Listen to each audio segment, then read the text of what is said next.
question 16. 4 people missed this one. And I should be saying how many people omitted questions. That would be helpful. 2 people omitted this one. All right, which of the following functions is not continuous? So we're going all x's, negative infinity to positive infinity.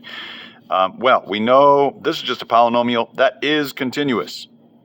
We're looking for not, so that one's continuous. Let's look for all the ones that are. We know all trig functions are continuous, right? That just kind of goes back and forth from negative infinity all the way to positive infinity in a sine curve, right, between -1 and 1. Okay, so it's down to B or D for these choices. We have, in this case, if we plug in, let's evaluate it at big numbers. Let's look at negative infinity. No, you know what? Let's see. Can we make this be 0 somehow in the denominator? Can we make this be 0 somehow in the denominator? Well, this one, so if I'm adding 1 at the end, the only way that this could get to 0 is if everything before it equaled out to -1. So I think, in my brain, I'm thinking, okay, how can I make x cubed plus x squared plus x? What could make that be -1? Well, let's check -1. So that would be a -1. Oh, you know what? I'm going to write it out here.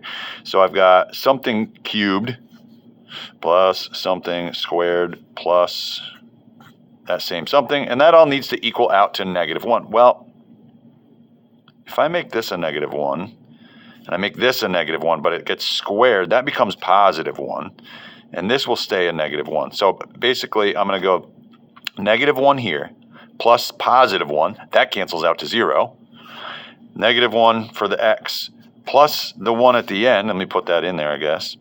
So that does end up equaling 0. And so it looks like this is going to be our discontinuous function because at -1, we're ending up with a vertical asymptote because we got 0 in the denominator.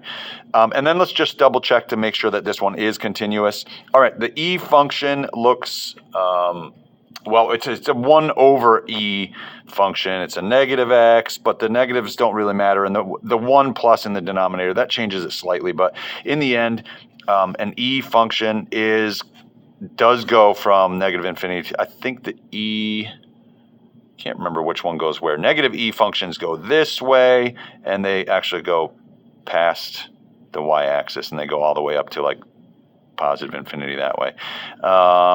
E functions, I believe, go something like that. So they have, in the end, because it's 1 over the exponential function, it does extend all the way from positive infinity out here to -infinity up this way somewhere. And so that one is continuous. So it is choice B.